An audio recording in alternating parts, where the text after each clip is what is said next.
Naozaj človek nepotrebuje veľa priestoru, keď má okolo prírodu, väčšinou je v tej prírode.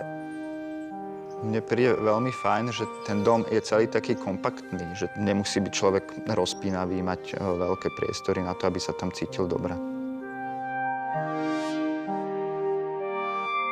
Tá inšpirácia toho domčeku tým, že je zodvihnutý na koloch, alebo teda na nožičkách, pochádza z Ázie, kde v tomto území sa tieto domčeky takto stavajú.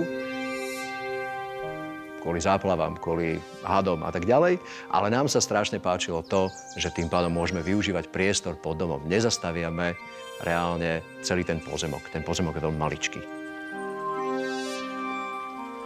Je to síce dom režiséra, ale pôvodne som priemyselný dizajner. To znamená, že ma tie interiérové veci bavia a venoval som sa tvorbe nábytku, takže mojou misiou bolo urobiť to tak, aby sme sa tam cítili príjemne.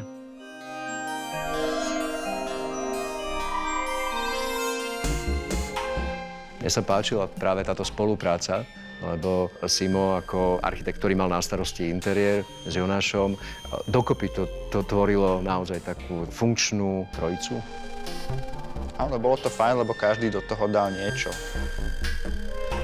Mne sa asi páči kúpeľňa, nakoľko je to naozaj maličký priestor, do ktorého sa zmestilo veľa vecí.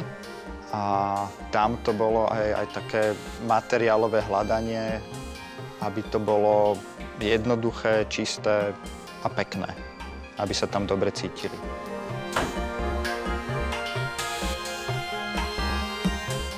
Ten raster tých lámiel pripomína nejakú prírodu a ten barák je vlastne schovaný za tým rastrom. Okrem iného veľmi dôležité je to vo vtáčom území, kde sa nachádzame, aby vtáky nenarážali do skiel. No, ten dom nie je na to, aby sa ukazoval, aký je super, ale je na to, aby sme tam my sa ako rodina schovali pred všetkým.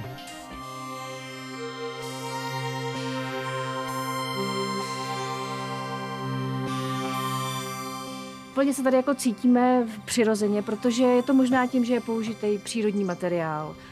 To krásně nenatřené dřevo je úplně přirozený, stejně jako jsou zpevněný břehy toho rybníka. Ta příroda vlastně jako prochází skrz ty domy. Dá se tady vlastně i trvale bydlet. To je úplně bezvadné místo.